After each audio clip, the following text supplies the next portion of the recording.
Nordine informe Rachel que c'est officiellement terminé avec Manon.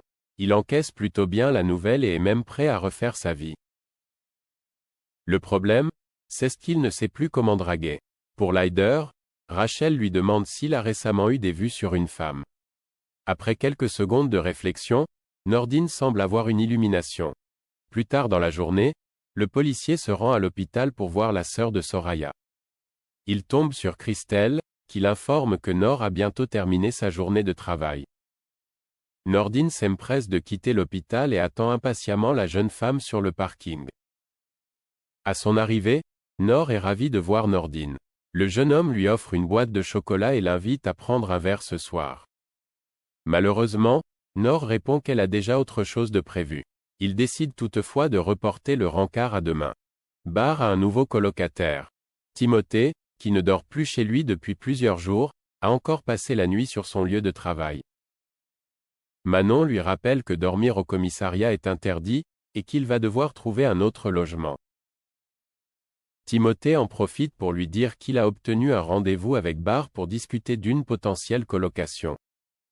Quelques minutes plus tard, Roxane confie à Manon que la cohabitation entre les deux hommes risque de mal se passer. Mais au contraire, Manon est persuadée qu'ils pourront bien s'entendre. Plus tard dans la journée, Timothée retrouve Barr au Spoon. Ce dernier lui explique qu'il n'est pas le seul à candidater. Mais étant touché par la situation familiale du jeune homme, Barr lui propose de visiter son appartement. Pendant la visite, Timothée fait plusieurs remarques négatives, mais se montre tout de même intéressé. Il est prêt à signer le bail, mais Barr n'a pas encore préparé le document. De retour au commissariat, Timothée reçoit un SMS de Barr l'informant qu'il a retenu un autre candidat. Sur les conseils de Roxane, Timothée présente ses excuses à Barr pour avoir critiqué son bien, et lui offre également un vinyle. Mais Barr a toujours du mal à se projeter. Alors, Timothée tente le tout pour le tout et lui propose de mettre en place un code, comme un mot, à utiliser dès que l'une est agacée par l'autre. Finalement, Barr se laisse tenter et propose à Timothée d'emménager chez lui. La colocation va-t-elle bien se passer? Stéphane Miller est arrêté. Michael, joué par Malik Zidi, dit à Chloé qu'il souhaite vendre l'hôtel, mais qu'il ne veut pas trahir Alban, interprété par Charlotte Boimard. Au même moment, un homme arrive pour louer une chambre. Il s'agit de Stéphane Miller, alias Kenny. Bien que l'établissement soit censé être officiellement fermé, Michael accepte d'accueillir ce dernier client. Chloé conduit l'homme jusqu'à sa chambre. Au même moment, au commissariat de Sète, Damien a découvert que Kenny s'appelle en réalité Stéphane Duquesne. Après quelques recherches, il découvre qu'un homme avec ce même nom a été placé en urgence par les services sociaux, car son père a tué sa mère par arme à feu le 17 août 1991, soit la même date gravée sur la hache.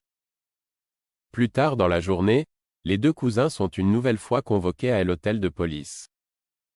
Ils informent la police que le nom de Stéphane Duquesne ne leur dit rien. Alors qu'ils visionnent le film de leur adolescence, ils découvrent que la fin a été modifiée. En effet, on entend une voix les avertir que les films d'horreur ont toujours une suite. Quelques heures plus tard, Roxane, Sarah et Timothée découvrent que Stéphane Duquesne se nomme en réalité Stéphane Miller. Cette identité semble familière à Timothée. Il demande à voir la photo d'identité. Il informe immédiatement ses collègues qu'il s'agit d'une connaissance de son père. Au même moment, Chloé reçoit une notification sur son téléphone avec un avis de recherche sur Stéphane Miller. Elle tente de s'échapper de la chambre de cet homme, mais il la retient. Il lui dit que sa vie a été ruinée à cause du film Soleil Noir, puis il tente de le accent aigu tremblé. Chloé parvient à attraper une fourchette et la plante de toutes ses forces dans son agresseur. Au même moment, Michael arrive, mais Stéphane l'assomme avec un objet. Puis, il poursuit Chloé avec une arme à la main. Finalement, l'épouse des Axel donne un coup fatal à Stéphane. Plus tard dans la journée, l'homme est arrêté et interrogé par Sarah et Martin. Il avoue avoir jeté son dévolu sur cette famille, car ils ont gâché sa vie et celle de sa famille. En effet, dans la scène finale du film, nous découvrons la mère de Stéphane avec son amant. En voyant la séquence, le père de Stéphane est devenu fou et a tué sa femme. Toutefois, Stéphane promet de ne pas être responsable de la mort d'Alban Ferré. Il ajoute que le jour où elle a été assassinée, il n'était pas à 7. Alors, qui est le coupable? Quelques minutes plus tard, Roxane informe Martin qu'elle a examiné un bracelet retrouvé près du corps d'Alban.